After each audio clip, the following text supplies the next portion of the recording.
Well आज आप जो सीखने वाले हैं दिस इज हाईली इंपॉर्टेंट जब आप स्टॉक मार्केट में इन्वेस्टमेंट शुरू करना चाहते हैं।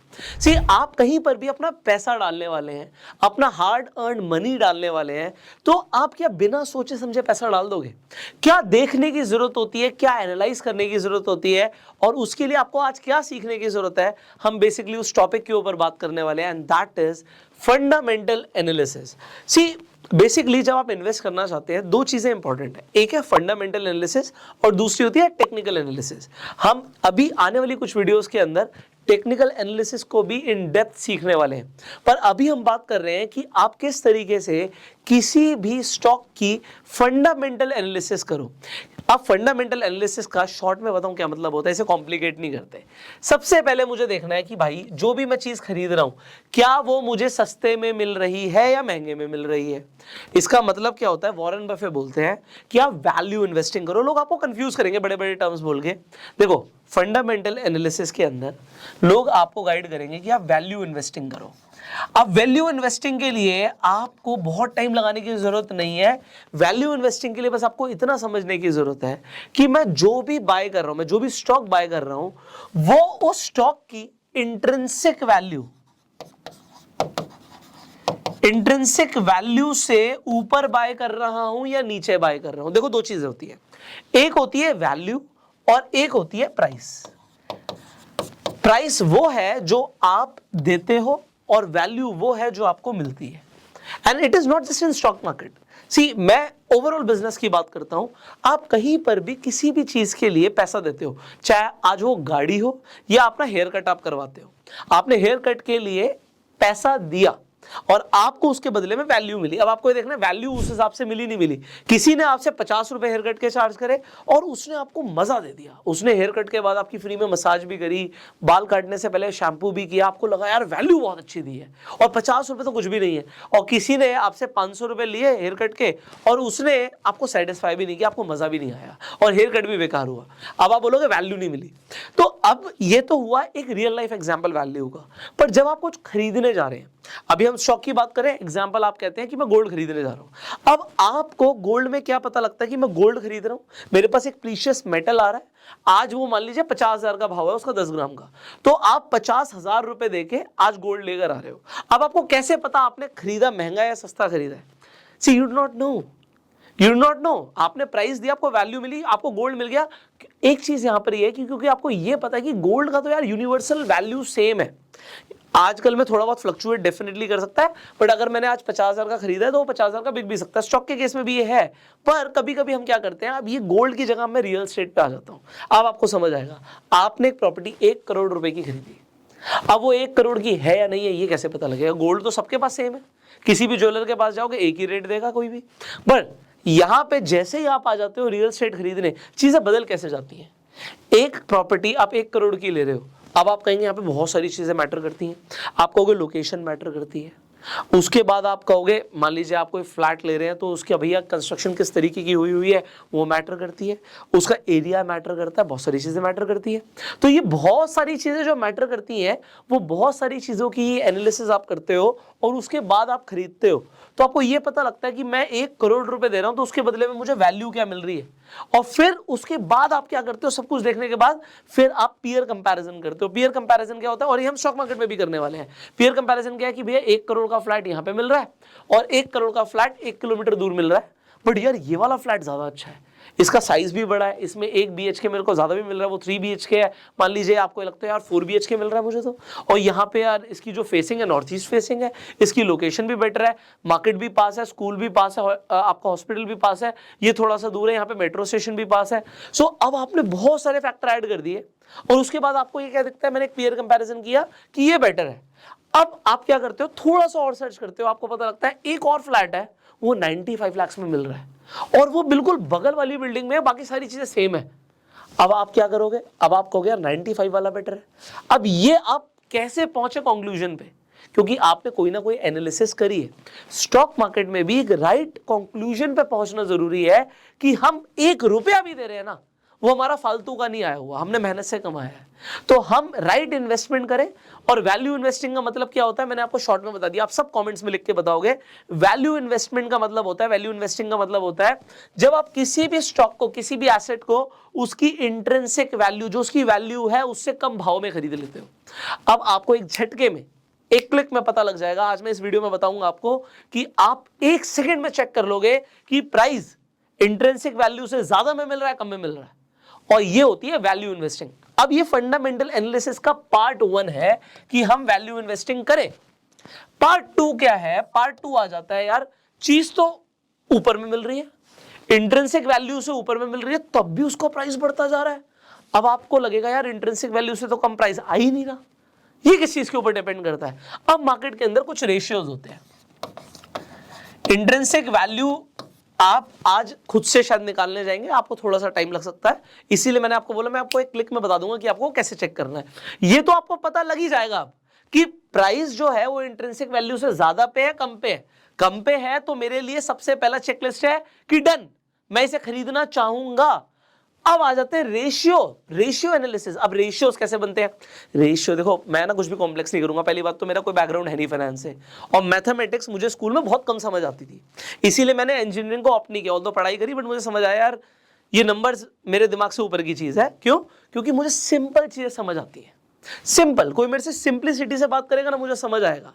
तो यहां पे सिंपल चीजें समझनी है। रेशियोज बोल के मैं आपको कंफ्यूज नहीं करना चाहता, मैं आपको बेसिक चीजें बताऊंगा। आपको 3 रेशियोज हाईली इंपॉर्टेंट है चेक करने।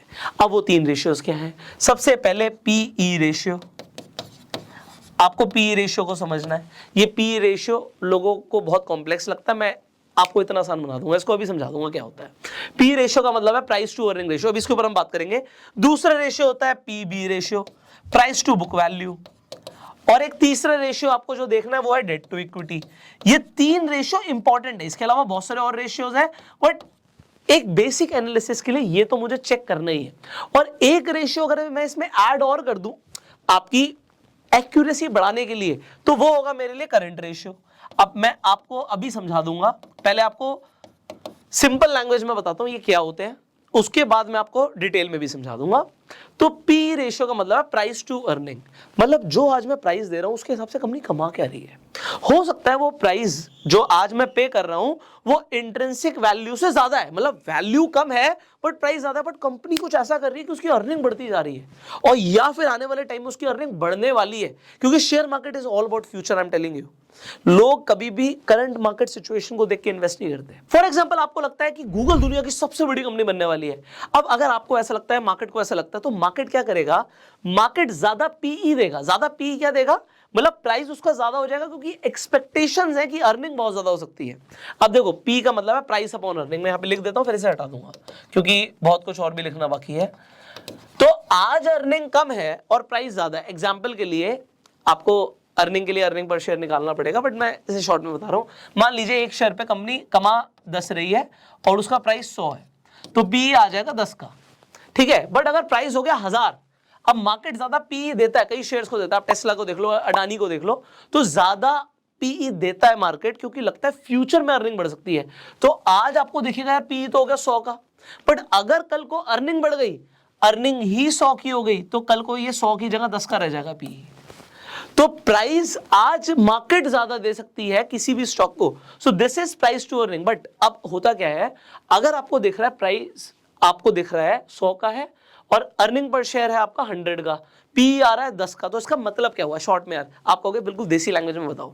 देसी लैंग्वेज में मतलब यह है कि अगर आप किसी भी कंपनी को पैसा दे रहे हो, अगर आप किसी भी शेयर को खरीद रहे हो, मतलब आप कंपनी को पैसा दे रहे हो और उसका पी 10 का है, तो आप 1 रुपया कमाने के लिए 10 रुपए दे रहे हो। इसका मतलब ये होता है आज आप 1 रुपया कमाने के लिए 10 रुपए दे रहे हो सकता है आपको लगे यार कल को बहुत ज्यादा फायदा हो सकता है आपका, क्योंकि कंपनी की अर्निंग अगर बढ़ गई तो पी और कम हो जाएगा, हो सकता है कंपनी का पी 5 का रह जाए। बट अगर आज आपको दिखता है पीई है 100 का, तो आप देसी लैंग्वेज में मतलब क्या हुआ इसका मतलब यह हुआ कि यार आप 1 रुपया कमाने के लिए 100 रुपए दे रहे हो, इसका मतलब यह हुआ। तो पी जितना कम होगा उतना अच्छा है। ऐसे ही होता है PB ratio, price to book value. अब एक तो हुई कंपनी की अर्निंग बहुत अच्छी है। देखो हर बिजनेस का फोकस क्या होता है, अर्निंग, बट एक होता है बुक वैल्यू। कंपनी के पास है क्या, उसकी वैल्यू क्या, उसके पास है क्या। आज अगर कंपनी को बेचना भी पड़ जाए तो उस टाइम पे आपको क्या मिलने वाला है, तो मैं आपको बता रहा हूं, पीबी रेशियो भी जितना कम होता है उतना अच्छा होता है। इसका मतलब यह है कि अगर उसकी बुक वैल्यू, एग्जांपल के लिए बुक वैल्यू पर शेयर 100 आ रही है और प्राइस भी 100 का है, तो आपका पीबी रेशियो 1 का आ जाएगा। 1 का पीबी रेशियो, 2 का पीबी रेशियो अच्छा माना जाता है। जितना ज्यादा होगा, थोड़ा सा आप कह सकते हो कि जो मार्केट है वो ज्यादा पीबी रेशियो दे रहा, प्राइस ज्यादा हो चुका है बट बुक वैल्यू नहीं है इतनी। ऐसी कई कंपनीज हो सकती है, इंडस्ट्री टू इंडस्ट्री डिपेंड करता है। ऐसी कई कंपनीज हो सकती है जिनकी बुक वैल्यू बहुत ज्यादा ना हो। आईटी कंपनीज के साथ ऐसा होता है, बुक वैल्यू ज्यादा नहीं बट प्राइस ज्यादा है, तो उसके अंदर और भी फैक्टर्स आ जाते हैं। तीसरा होता है डेट टू इक्विटी। अब डेट का मतलब आप सबको पता होगा, लोन, उधार। अब देखो ऐसा है, लोग कहते हैं डेट टू इक्विटी, इसे समझो, डेट टू इक्विटी मतलब कि डेट ऊपर और इक्विटी नीचे। अब कंपनी दो तरीके से पैसा उठाती है, एक होती है तो वो लोन लेके उठा ले या वो शेयर्स बेच के उठा ले। अरे शेयर्स बेच के भी उसने पैसा उठाया हुआ है। Debt to equity is not always bad. क्यों? क्योंकि अगर मुझे मार्केट से पैसा चाहिए एक्सपेंशन के लिए, आज मेरे पास 2 फैक्ट्री थी, मुझे लगानी है 5 फैक्ट्री, और मुझे पता है 5 फैक्ट्री लगा के ना बहुत बढ़िया काम हो सकता है किसी नई चीज में। मान लो आप कहते हो ईवी के अंदर कोई कंपनी आज 2 फैक्ट्रीज है, उसके बैटरी बना रही है, कल को उसे 5 फैक्ट्री लगानी है।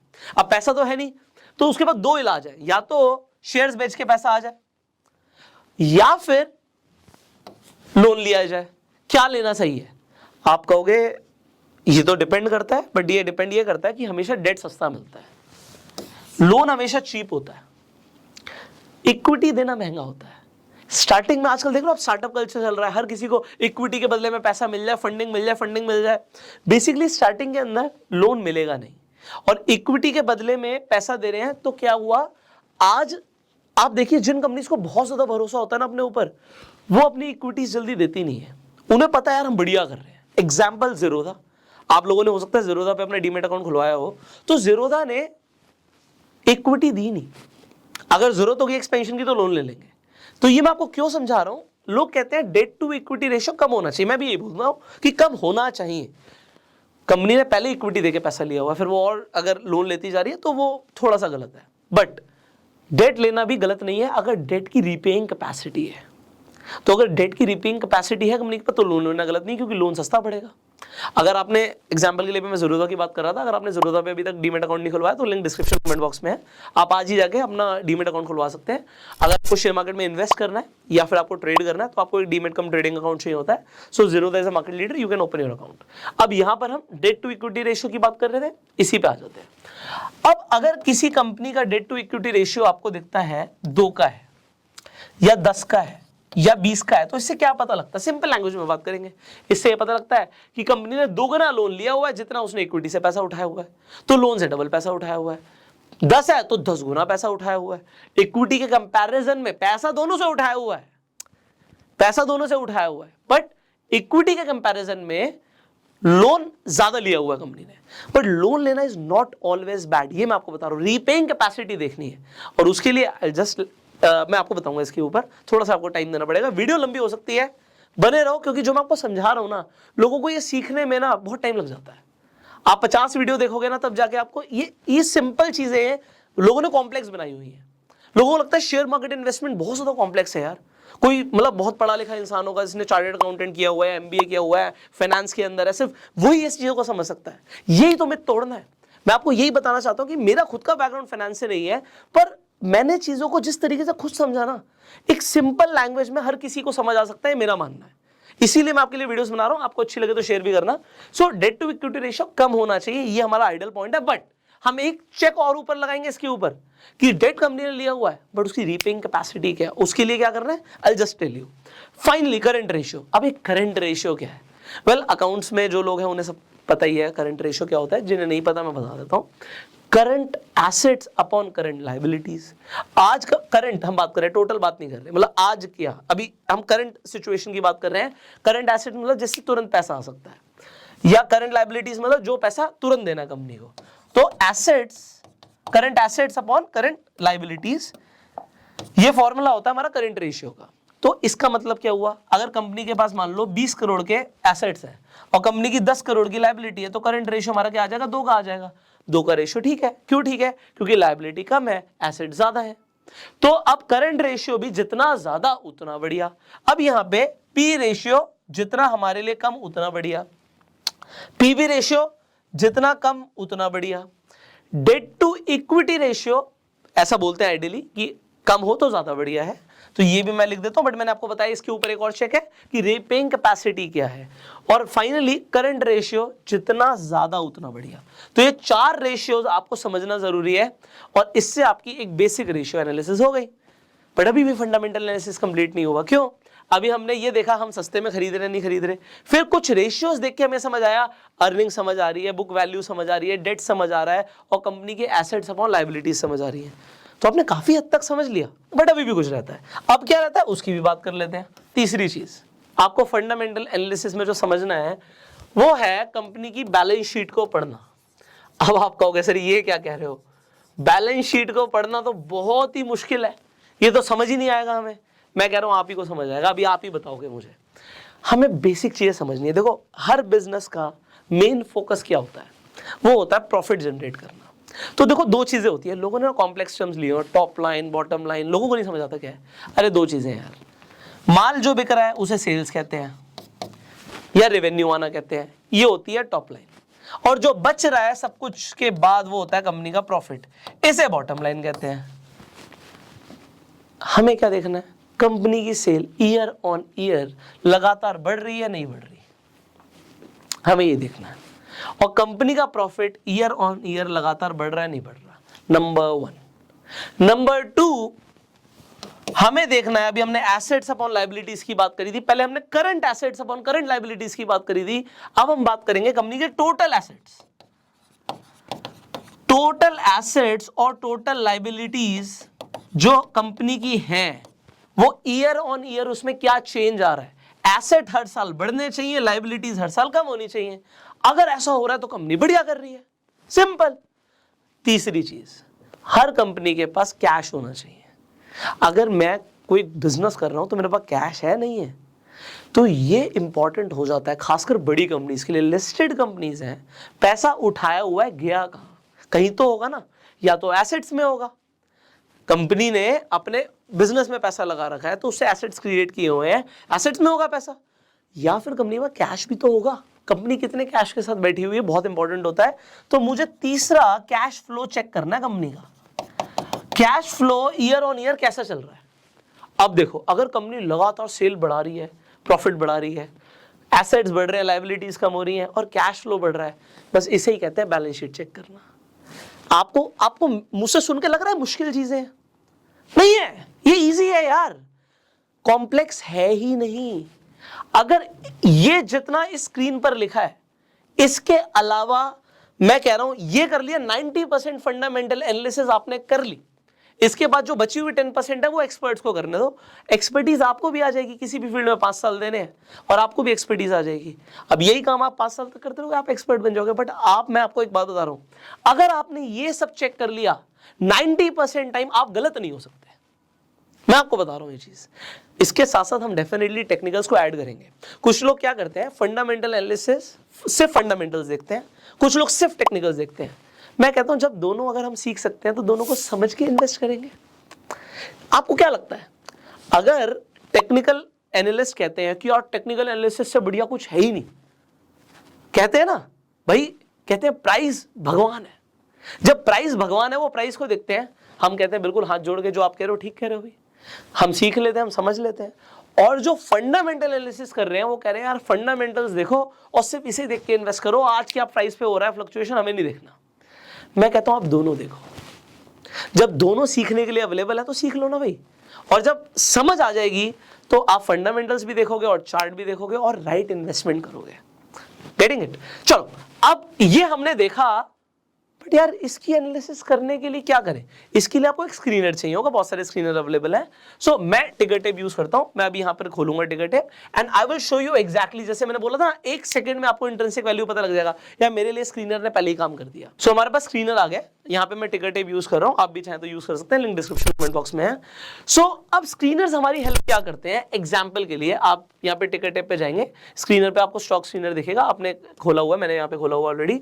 अभी इसे कैसे यूज करना है, इसके अंदर हमने रेशियो एनालिसिस भी करनी है, फिर बैलेंस शीट भी चेक करनी है, ये सब अभी हम करने वाले हैं। सो सबसे पहले मैं यहाँ पे एग्जाम्पल रिलायंस, सब रिलायंस का नाम सुनते हैं, अंबानी साहब का सब नाम सुनते हैं, तो एक बार अंबानी साहब की कंपनी को हम देख लेते हैं भाई, है ना।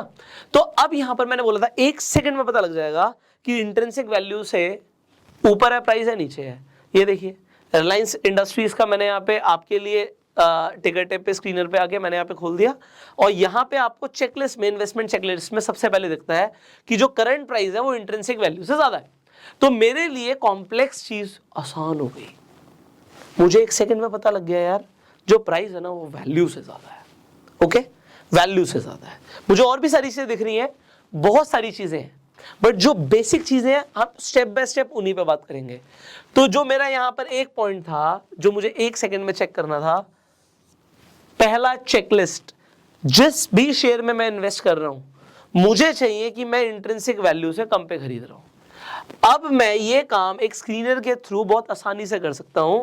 तो अब आप किसी भी स्टॉक में इंटरेस्टेड हो, अभी मैं आगे बढ़ूंगा किसी भी स्टॉक के लिए, आप कोई भी स्टॉक का नाम सर्च कर सकते हो। यहाँ पे एग्जाम्पल के लिए आप कहते हो जी मुझे इंटरेस्ट है आईटीसी में, सो हम यहाँ पे आईटीसी खोल देंगे। आज यहाँ पे आपको आईटीसी दिख रहा है कि भैया इंट्रिंसिक वैल्यू से ज्यादा है, अभी ये 250 के नीचे जब ट्रेड कर रहा था तो यहाँ पे इंट्रिंसिक वैल्यू से कम में मिल रहा था। तो क्योंकि मैं रेगुलरली देखता रहता हूँ इसलिए आपको बता रहा हूँ। तो यहाँ पे आज आपको दिख रहा है कि इंट्रिंसिक वैल्यू से ज्यादा पे है। आप कब खरीद सकते हो इसे, यहाँ पे मेरा पहला चेकलिस्ट है, प्राइस इंट्रिंसिक वैल्यू से कम पे हो। तो मैंने आईटीसी खरीदा हुआ है 200 से भी कम के भाव में, 200 से भी कम के भाव में मैंने आईटीसी खरीदा हुआ, क्योंकि मेरी पहली चेकलिस्ट पे ये सबसे पहले, अभी मैं आगे की बात नहीं कर रहा और करूंगा सारी बातें, बट पहली चेकलिस्ट पे ओके था। अब क्योंकि मैंने इंट्रिंसिक वैल्यू से कम पे खरीदा हुआ है, पिछले 1 साल में देख सकते हो आईटीसी का ग्राफ ऊपर गया है। सो आप देख सकते हैं कुछ टाइम पहले 200 के आसपास का रेट था। सो अब 200 से पहले अगर किसी ने खरीदा हुआ है तो उसे एक अच्छी रैली का फायदा मिला। अब ये चेक करना कि ये प्राइस, आपको कैसे पता लगेगा कि ये स्टॉक भागेगा, कैसे पता लगेगा, हम फंडामेंटल एनालिसिस करेंगे। अब फंडामेंटल एनालिसिस में नंबर 1 पॉइंट है कि प्राइस इंट्रिंसिक वैल्यू से कम हो। अगर आप कहते हो कि मुझे आज आईटीसी खरीदना है, आप खरीद सकते हो, मैं कोई रिकमेंडेशन नहीं दूंगा, बट मेरा चेकलिस्ट है, आप अपना चेकलिस्ट बना सकते हो। मेरा चेकलिस्ट है कि यार मैं उस स्टॉक को तब खरीदता हूं जब वो अपनी इंट्रिंसिक वैल्यू से कम पे हो। This is point number 1 for me, कि इंट्रिंसिक वैल्यू से कम खरीद रहा हूं तो भैया वैल्यू इन्वेस्टिंग तो मैंने कर दी है। एग्जांपल ले लेते हैं भाई, मैं कई सारी कंपनीज को सर्च करता हूं, तो मैं कोई भी स्टॉक रिकमेंडेशन नहीं देना चाहता, ना मैं देता हूं, मैं आपको बता रहा हूं। एग्जांपल के लिए ये कंपनी ले लेते हैं। सो इस कंपनी का प्राइस आपको दिख रहा है एसएमसी ग्लोबल का 78.5 है। अब यहां पे अगर आप इन्वेस्टमेंट चेकलिस्ट देखो मेरी, तो मैं सबसे पहले कहता हूं इंट्रिंसिक वैल्यू से कम पर हो। अगर ये है, अब मैं आगे बढ़ूंगा। सो मेरा यार आप देखो सिर्फ 3 पैरामीटर्स थे फंडामेंटल एनालिसिस में, एक हो गया, एक पे टिक लग गया। अब भाई साहब दूसरी चीज है, अब ये रेशियो एनालिसिस की बात कर रहे हैं हम।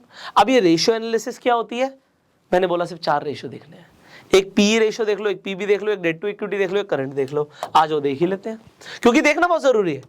अब आप खुद से कर रहे हो फंडामेंटल एनालिसिस, बस मेरे साथ कर रहे हो, और किसी भी कंपनी के लिए कर सकते हो। इनफैक्ट अगर आपने किसी कंपनी में पैसा लगाया हुआ है तो जरूर करना, क्योंकि जब लगाया था तब फंडामेंटल एनालिसिस करी नहीं थी। आज नुकसान हो सकता हो रहा हो, तो और ज्यादा ना हो सकता है ठीक टाइम हो बाहर निकलने का, ये भी इंपॉर्टेंट है। अब यहां पर दूसरी चीज देखते हैं, थोड़ा सा मैं यहां पर नीचे करूंगा, स्क्रॉल डाउन करूंगा, तो यहां पे कुछ दिख रहा है मुझे पी रेशियो दिख रहा है 4.74 का। ओके, ये ज्यादा है कम है, इंडस्ट्री वाइज डिपेंड करता है। अभी मैं पीयर कंपैरिजन भी करूंगा, बट यस ज्यादातर लोग आपको ये बोलेंगे कि अगर किसी भी कंपनी का पी 20 से नीचे होता है तो जनरली अच्छा होता है। आज मैं, आप समझिए, पैसा लगा रहा हूं, तो ये जो मैं पी रेशियो देख के पैसा लगा रहा हूं, मुझे दिख रहा है 20 से कम का है, तो मेरे लिए अभी एक राइट टिक है। पीवी रेशियो मैंने आपको बताया, ये भी जितना कम हो उतना बढ़िया होता है। प्राइस टू बुक वैल्यू, तो बुक वैल्यू ज्यादा है, प्राइस कम है। अच्छा, कई लोगों का सवाल आएगा कि सर हमें किसी कंपनी का पी रेशियो नेगेटिव में दिख रहा है, एग्जांपल दिखा रहा हूं आपको, फिर हम इसी स्टॉक की दोबारा एनालिसिस कर लेंगे। एग्जांपल जोमेटो पे आ जाओ, तो मैं जोमेटो पे आ गया, ओके, पी रेशियो के लिए इनसफिशिएंट डाटा है, बट आपको दिखता है पी रेशियो -42 है। अभी माइनस का मतलब क्या है? देखो, माइनस का मतलब यह है प्राइस तो कभी भी नेगेटिव नहीं हो सकता, तो प्राइस तो मुझे दिख रहा है 62 रुपए का है, बट अर्निंग नेगेटिव में हो सकती है। तो अगर मैं यहीं पे इसकी एनालिसिस करूं, सो अगर मैं फाइनेंशियल्स में जाऊंगा, अभी हम बैलेंस शीट की बात कर रहे थे, तो अगर कंपनी प्रॉफिट नहीं बना रही, नेट इनकम देख रहे हो आप माइनस में दिख रही है, अगर नेट इनकम कंपनी की आपको दिख रहा है कि लॉस हो रहा है, तो उसका पी रेशियो नेगेटिव में आएगा। बट इंपॉर्टेंट क्या है, इंपॉर्टेंट चीजें समझानी जरूरी है। पी रेशियो नेगेटिव में हो सकता है, पीवी रेशियो नेगेटिव में नहीं हो सकता, तो बुक वैल्यू कुछ ना कुछ तो होगी। बुक वैल्यू 3 की है, अब ये ज्यादा है कम है आप बताएंगे। वैसे आपको समझ आ रहा है कि पीवी रेशियो के हिसाब से देखें तो 3 का बुक वैल्यू गलत नहीं है, ठीक है, ये गलत नहीं है। तो बुक वैल्यू है कंपनी के पास, प्राइस आज 3 गुना ज्यादा है उसकी बुक वैल्यू से, ये अलग बात है, तो वो मार्केट देता है। अब कुछ और समझ रहे हैं, यहाँ पे सेक्टर पी -165 का है, आप कोई बोले कि 42 का गलत है, सही है, सो अभी हमें काफी कुछ करना है। बेसिकली यार प्रॉफिट मेकिंग कंपनीज में पैसा लगाओ तो ज्यादा अच्छा रहता है। सो एक अभी हम एनालिसिस कर ही रहे थे आपके साथ, एक सेकेंड, ये कुछ और खोल लिया हमने, so just a second, okay. So मैं शेयर की बात कर रहा हूं एग्जांपल के लिए। अब मुझे कैसे पता लगेगा, ये मैंने बोला 20 से कम होता है बढ़िया होता है, तो मैं यार एक पीयर पी देखना चाहता हूं, उस सेक्टर का पी क्या है। यहां पे आपको सेक्टर का पी भी दिख रहा है 20 है, सॉरी पी दिख रहा है 20 है, 20 का पी सेक्टर का है। ये कंपनी अभी क्या बिजनेस में है, ये एक एडवांस फंडामेंटल एनालिसिस की बात होगी। जो मैंने बोला 10% चीजें रह गई हैं, वो 10% में क्या आता है ये भी मैं आपको बता देता हूं। एक इंपॉर्टेंट ये आता है, मैं बता देता हूं, वो आप लिख लो, नोट्स बना लो। सारा तो मुझे भी नहीं पता, मैं आपको क्लियर बोल सकता हूं, मैं कोई एक्सपर्ट नहीं हूं, बस जितनी चीजें मुझे समझ आती है मैं आपको वो बता सकता हूं। आपको क्या देखना होता है, सबसे पहले उस कंपनी का बिजनेस क्या है, उस बिजनेस की एक्चुअल में मार्केट में नीड है भी नहीं है। फिर आपको उस बिजनेस का फ्यूचर पर्सपेक्टिव देखना होता है कि फ्यूचर में वो बिजनेस कैसा करेगा। एग्जांपल, आप कोल इंडिया लिमिटेड की बात करते हो, तो आज वो बिजनेस क्या कर रही है, पब्लिक सेक्टर की कंपनी है, आपको समझ आ रहा है, तो गवर्नमेंट की कंपनी कोल इंडिया की बात कर रहे हैं हम, आज उनका बिजनेस कोल के ऊपर डिपेंड करता है, बट आने वाले टाइम में लोग रिन्यूएबल एनर्जीज के ऊपर ज्यादा जा रहे हैं, तो एक अभी उसकी भी एनालिसिस मैं करने वाला हूं। तो मुझे फ्यूचर भी देखना है। अगर आप फ्यूचर ओरिएंटेड की बात करोगे, अडानी ग्रीन का शेयर भाग रहा है क्योंकि लोगों को दिख रहा है फ्यूचर है, टेस्ला का शेयर भाग रहा है क्योंकि लोगों को लगता है फ्यूचर है। तो बिजनेस क्या है, उसकी जरूरत कितनी है, भाई गाड़ी बनाती है टेस्ला, गाड़ी तो मारुति भी बनाती है, बट टेस्ला बहुत ज्यादा हाइप्ड क्यों है, क्योंकि फ्यूचर आपको देखना जरूरी होता है। ये कुछ चीजें आपको देखनी है। दूसरा, वो कंपनी जो भी कर रही है उसकी उस बिजनेस के अंदर मोनोपोली है या नहीं है। अगर कोई भी कंपनी बिजनेस कर रही है उसकी मोनोपोली है, एग्जाम्पल आईआरसीटीसी की बात करो, दूसरा कौन है भाई मार्केट में। अगर हम ट्रेन की बात कर रहे हैं, रेल की बात कर रहे हैं, तो इस बिजनेस के अंदर इंडिया के अंदर आईआरसीटीसी और कोई है ही नहीं, तो ये मोनोपोली बिजनेसेस हो जाते हैं, ठीक है। तो मोनोपोली बिजनेसेस को डेफिनेटली एडवांटेज मिलती है। तीसरी चीज क्या देखनी होती है, कॉम्पिटिटर्स। भाई ऐसा ना हो कि कंपनी का जो कॉम्पिटिटर हो ना वो इतना तगड़ा हो, इतना तगड़ा हो, देखो जिसकी मोनोपोली है वो तो सबसे ही तगड़ा है, बट अगर आप कोई ऐसे बिजनेस में उसमें कॉम्पिटिटर्स हैं और सामने वाली कंपनी इतनी तगड़ी है कि यार इसे टिकने नहीं देगी। एक एग्जांपल देता हूं, ये कैसे आप देखोगे, एक कंपनी का आपको यहाँ पे मार्केट कैप देखना होता है और दूसरा आपको क्या देखना होता है, सेल्स रेवेन्यू क्या आ रहा है। एक कंपनी का सेल्स और कैश फ्लो, ये दो चीजें बहुत इंपॉर्टेंट है। आपको दिख रहा है एक कंपनी का सेल्स आ रही है 200 करोड़ रुपए की, और एक कंपनी जिसमें आप पैसा लगा रहे हो उसका 20 करोड़ है। अब बाकी सारी चीजें तो इंपॉर्टेंट है ही, जो पहले भी बताया वो भी इंपॉर्टेंट है। और एग्जांपल के लिए इस कंपनी के पास 1000 करोड़ का कैश पड़ा हुआ है और उसके बाद 15 करोड़ का कैश पड़ा हुआ है। तो होता क्या है, जिस कंपनी के पास सेल ज्यादा आ रही है उसके पास नेटवर्क ज्यादा होता है, उसके कनेक्शन ज्यादा होते हैं इंडिया के अंदर। वैसे अब इसे आप समझ लेना खुद ही, पॉलिटिकल सपोर्ट नाम की भी एक चीज होती है। तो जिस बिजनेस के साथ अगर थोड़ा सा ऐसा हो गया तो शेयर्स भागते हैं, ठीक है। ये आगे की एनालिसिस है, आपको देखना है जो बिजनेस चल रहा है उसे कौन सी पार्टी के साथ थोड़ा सा कनेक्शन है। तो आप समझ रहे होंगे ऐसे ग्रुप ऑफ शेयर्स भी है जो बहुत तेजी से भाग रहे हैं, बट इसे हम सब इनडायरेक्टली रख सकते हैं, डायरेक्टली हम बात नहीं कर सकते। But yes, political support it is not just in India, all over world.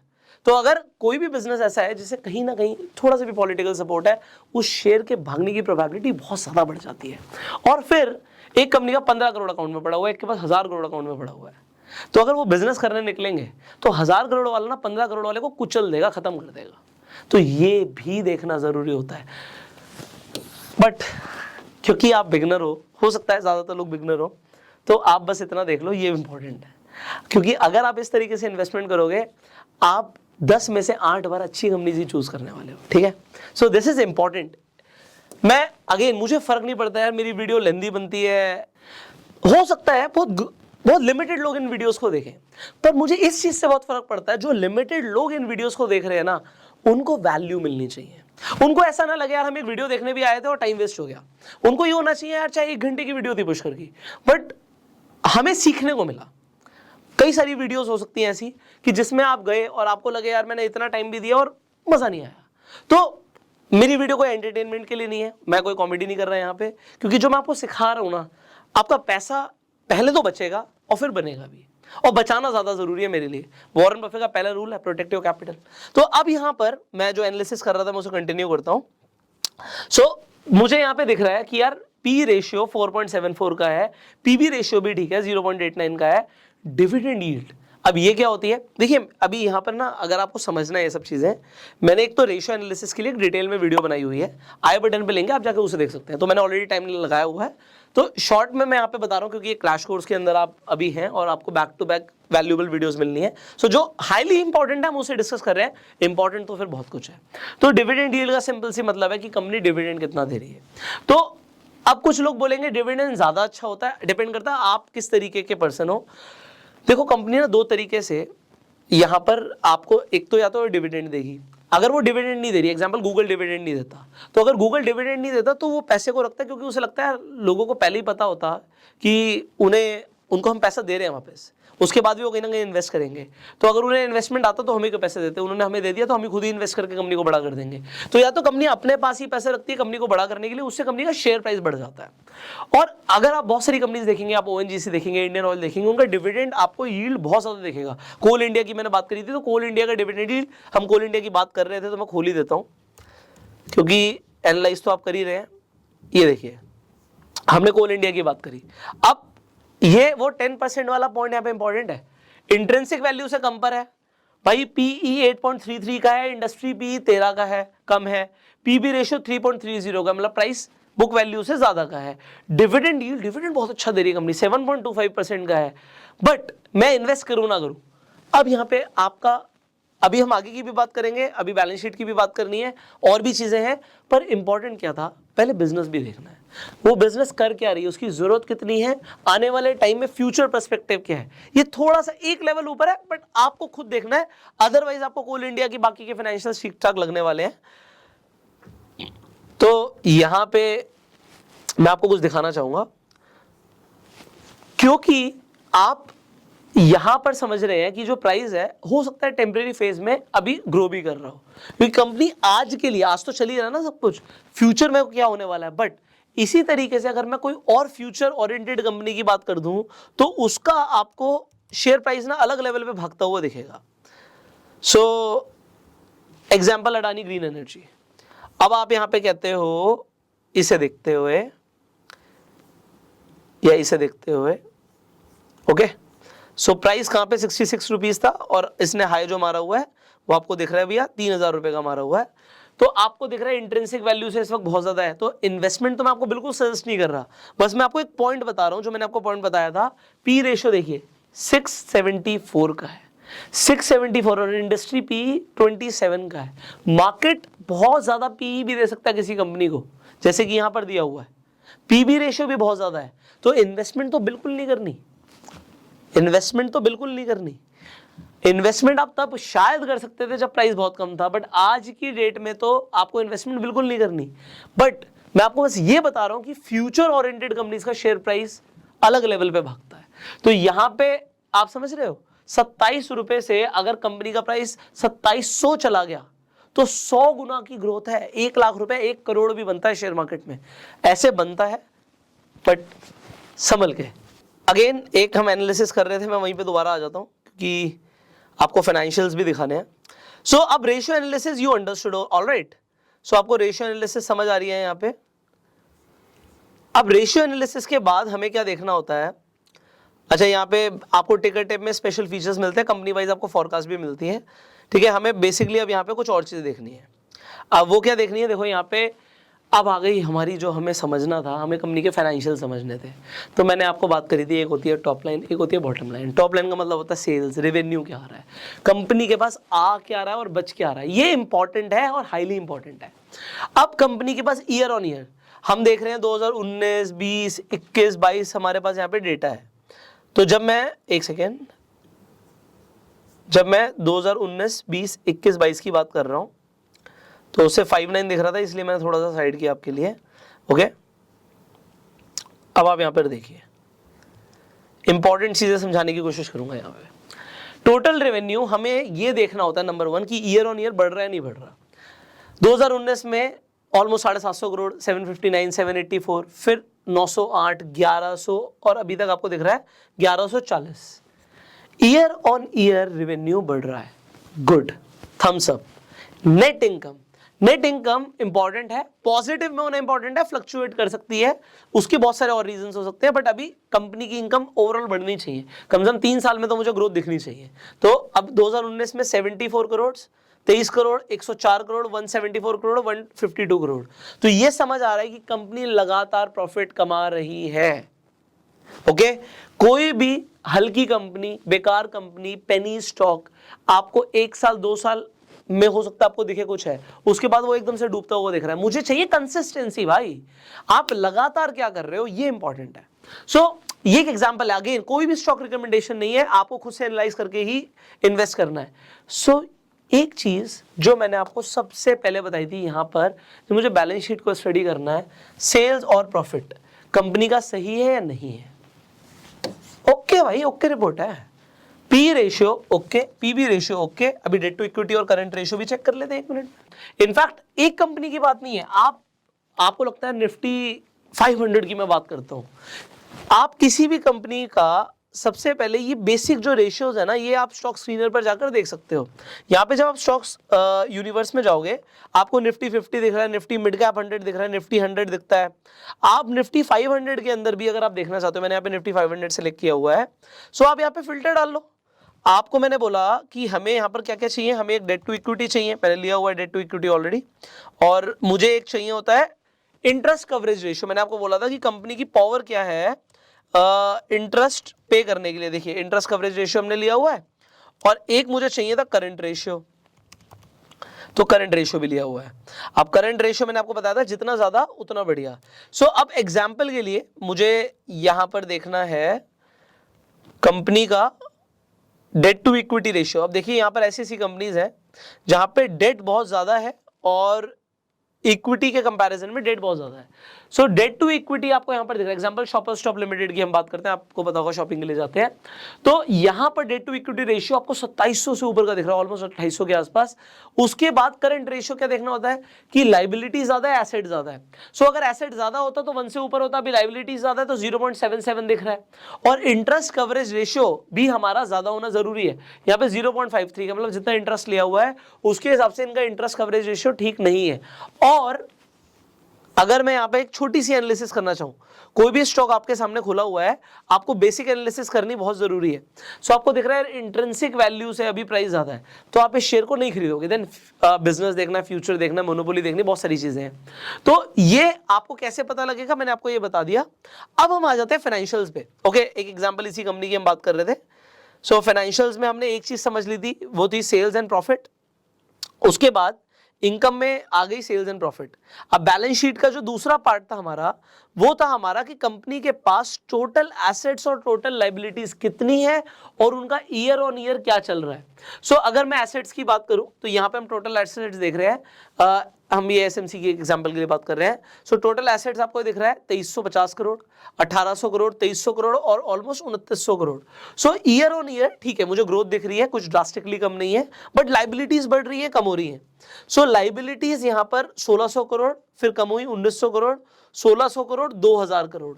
सो अब अगर आपको एक बेसिक चीज देखनी हो कि एसेट ज्यादा है, लाइबिलिटी ज्यादा है, सो आप एसेट्स कहेंगे 3000 करोड़ के हैं और 2000 करोड़ की लाइबिलिटी है। लाइबिलिटी अगर और कम हो जाती है कंपनी के लिए और अच्छा है। ये एनालिसिस है, अगेन आपको खुद से चेक करना, आप जिस भी कंपनी में पैसा लगा रहे हो। सो फिलहाल के लिए again a green list, because green check है यहाँ पे। एसेट ज्यादा है, लाइबिलिटीज कम है, बट अगर लाइबिलिटीज बढ़ गई तो एकदम से मेरे लिए क्रॉस लग जाएगा। ठीक है, तो मुझे ऑल द टाइम चेक करना होता है। आप जिस भी कंपनी में इन्वेस्ट कर रहे हो, शेयर का प्राइस आपका ऊपर जा रहा है, आप कुछ नहीं चेक करोगे, आपको चेक तब करना है जब आपको ये देखना है कि कम हो रहा है, क्या हो रहा है। अगर कम हो रहा है तो एक और इंपॉर्टेंट चीज आ जाती है, जो कि होती है प्रमोटर की प्लेजिंग क्या है। अब ये प्लेजिंग क्या चीज आ गई? प्लेजिंग का मतलब होता है, देखो जो प्रमोटर्स होते हैं, मतलब प्रमोटर का मतलब क्या होता है, देखो कंफ्यूजिंग टर्म्स हैं ये सब। अब हम क्या करते हैं, हम जब कोई बिजनेस शुरू करते हैं तो हम अकेले होते हैं। किसी ने कोई मिठाई की दुकान खोली तो वो खुद चला रहा है ना, यहाँ पे टेक्निकल टर्म में उसे प्रमोटर बोल देते हैं। मतलब जिन्होंने कंपनी शुरू करी है वो प्रमोटर्स हैं, उनके पास इक्विटी होती है, उनको होल्डिंग्स होती है शेयर्स की। अगर वो चाहे तो अपने शेयर्स एकदम से बेच भी सकते हैं या उसके बदले में पैसा उठा सकते हैं। अच्छा, कोई शेयर के बदले में पैसा कब उठाएगा? जब उसे मार्केट से पैसा नहीं मिल रहा। सो ज्यादा प्रमोटर की जो शेयर्स हैं उनकी प्लेजिंग होना अच्छा नहीं होता। सो यहां पे आपको ये भी दिख जाएगा, आप होल्डिंग्स पे जब जाओगे, आप ये स्क्रीनर पे बहुत आसानी से देख सकते हो कि जो प्रमोटर ने जो उसकी होल्डिंग्स हैं वो बढ़ रही है या कम हो रही है, और प्लेजिंग बढ़ रही है या कम हो रही है। इंपॉर्टेंट चीज, पिछले 6 महीने में प्रमोटर की होल्डिंग बढ़ी है, मतलब प्रमोटर अपने ही शेयर खरीद रहा है। कोई बंदा अपने ही शेयर क्यों खरीदता है? क्योंकि अगर उसे लगेगा कि कंपनी में पोटेंशियल है, या इस वक्त ठीक है यार, मैंने पहले शेयर्स दिए थे, अब मैं दोबारा अपने ही शेयर्स खरीद लेता हूं। ये बहुत इंपॉर्टेंट चीज है, एडवांस हो रहा है अब ये फंडामेंटल एनालिसिस का एक लेवल ऊपर का वर्जन है, but yes it is important to learn. और अगर प्लेजिंग बढ़ रही होती तो तुरंत रेड फ्लैग आ जाता मेरी तरफ से, बट प्लेजिंग कम हो रही है, प्रमोटर की होल्डिंग्स जो है, जो प्लेज्ड है वो इनसिग्निफिकेंट है लिखा हुआ है, दिस इज इंपॉर्टेंट। तो शेयर होल्डिंग पैटर्न को देखिए। पहली बात तो अभी इस कंपनी के अंदर, चलो एक और एडवांस लेवल पे जाते हैं। जैसे ही किसी भी कंपनी के अंदर म्यूचुअल फंड्स या फॉरेन इंस्टीट्यूशनल इन्वेस्टर्स एंटर करते हैं, उसका शेयर भागेगा, बहुत तेजी से भागेगा। क्यों भागेगा? क्योंकि जब कोई फॉरेन इंस्टीट्यूशन आके पैसा डालता है, जनरली वो बड़ा पैसा डालते हैं, म्यूचुअल फंड हाउस बड़ा पैसा डालते हैं, शेयर भागता है, और फिर दिखता है इस फॉरेन इंस्टीट्यूशन ने या म्यूचुअल फंड हाउस ने इस शेयर में पैसा लगाया हुआ है, तो और लोग भी पैसा लगाते हैं। अगर आप किसी कंपनी का, ये अगेन एग्जांपल आपको खुद से एनालाइज करना है, ठीक है, 4000 से ऊपर आपको कंपनीज देखेंगे, एनालाइज करने के लिए खुद से एनालाइज करना है। अगर किसी शेयर के अंदर आज की डेट में म्यूचुअल फंड्स नहीं घुसे हुए या फॉरेन इंस्टीट्यूशन नहीं घुसे हुए और बाकी सब कुछ सही दिख रहा है, बाकी सब कुछ सही दिखना इंपॉर्टेंट है, अगर बाकी सब कुछ बेकार दिख रहा है फिर तो ये तो बिल्कुल ही बेकार है, फिर तो वो घुसेंगे ही नहीं। बट आप ये देखो, अगर सब कुछ सही दिख रहा है और आज वो नहीं घुसे, तो आपने उस कंपनी को कब पिक किया है? जब सही समय था। अब एक चीज और देखनी होती है, जिसमें ऑलरेडी घुस जाए, उसमें उनकी जो इन्वेस्टमेंट्स है बढ़ रही है नहीं बढ़ रही। फॉरेन इंस्टीट्यूशन इन्वेस्टर्स इसके अंदर सिर्फ 1% उनकी होल्डिंग है और वो लगातार अपनी होल्डिंग बढ़ा रहे हैं, कम नहीं कर रहे, which is very good. Next, promoter की होल्डिंग बढ़ रही है, कम हो रही है, 62%, 62.35, 37, 62.95, 63.88 एंड देन 67.39। अभी आपको दिख रहा है कि ये कम नहीं हो रही, ग्रीन साइन होता है ये, और डोमेस्टिक इंस्टीट्यूशंस अभी नहीं घुसे हैं, म्यूचुअल फंड्स नहीं घुसे हैं, इंपॉर्टेंट है। ओके, सो ये भी हमने समझ लिया। आप डेफिनेटली पीयर कंपैरिजन जरूर कीजिए। वो कंपनी जो भी है, एग्जांपल इसके कॉम्पिटिटर्स कौन है, आईसीआईसी सिक्योरिटीज है, आईएफएल फाइनेंस है, एंजल वन है। So basically they are into stock broking. So P ratio बाकी कंपनीज का क्या है, इसका 4 का है, उसका 11 का है, 11 का 21 का। पीबी रेशियो सबसे कम किसका है? डिविडेंड यील्ड भी आप चेक कर सकते हो अगर आपको डिविडेंड में इंटरेस्ट है। एंड देन आपको ये भी देखना है कि उसका कंपैरिजन ऑफ प्राइस क्या चल रहा है। ठीक है, तो ये मैंने आपको एक बेसिक आज फंडामेंटल एनालिसिस करना सिखाया। अब आपने जो अभी एनालिसिस करी है, इसके अंदर एक चीज और रह गई थी, वो थी कैश फ्लो। सो अब हमें कैश फ्लो भी देखना है। देखो थोड़ा लंबा है यार, बट बियर विद मी। मैं चाहता हूं कि आपको समझ आए। सो अब इस कैश फ्लो में बहुत सारी चीजें यहाँ पे लिखी हुई हैं। नेट चेंज इन कैश है, आपको बेसिकली फ्री कैश फ्लो देखना होता है कंपनी के पास फ्री कैश फ्लो कितना है। तो यहाँ पे 2018 से ही देख लेते हैं 1 मिनट के लिए। सो 2018 में फ्री कैश फ्लो कंपनी के पास कम था, -245 करोड़, 164 करोड़, फिर एकदम से आप देख सकते हो 800 करोड़ का फ्री कैश फ्लो है, फिर 400 करोड़ माइनस में दिख रहा है, फिर 129 दिख रहा है। बेसिकली जितना ज्यादा हो उतना अच्छा होता है। तो आज हमें दिख रहा है कंपनी के पास 129 करोड़ रुपीस का कैश इन हैंड है, ये कैश फ्लो है कंपनी के पास। अगर कैश फ्लो ये लगातार नेगेटिव जाएगा it is bad, so I would say it is neutral. तो मैं इसे कोई बहुत ज्यादा ग्रीन चेकलिस्ट नहीं दूंगा, तो रेड भी नहीं दूंगा, बट इट इज न्यूट्रल। अगर ज्यादा बढ़ेगा ये बहुत अच्छा है। सो अब यहाँ पे आपको बेसिक पैरामीटर समझ आ गए हैं। आई होप आपको एक बेसिक चीज समझ आ गई। अब आप किसी भी कंपनी में, आप स्टॉक यूनिवर्स पे आप जाके किसी भी कंपनी में सेम एनालिसिस कर सकते हो, whether it is Bharti Airtel और अडानी और कोटक, व्हाटएवर यू से। सो अगेन अगर आप कहते हो जी मुझे एयरटेल में पैसा लगाना है, इंट्रिंसिक वैल्यू से आपको लग रहा है कि ज्यादा है प्राइस अभी, तो आपके लिए पहली चेकलिस्ट क्या हो जाती है, नहीं नहीं यार अभी नहीं, तो कुछ और देखते हैं, क्योंकि पैसा तो लिमिटेड है ना। किसी के पास भी अनलिमिटेड कैपिटल नहीं है, चाहे वो आप हो चाहे मैं हूं।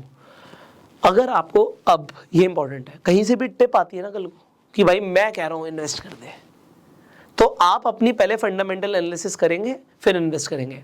बट अब एक और चीज है, आज आपने फंडामेंटल एनालिसिस सीख ली, मैं आपको जेन्युइनली बता रहा हूं, आपको 90% फंडामेंटल एनालिसिस आ गई है।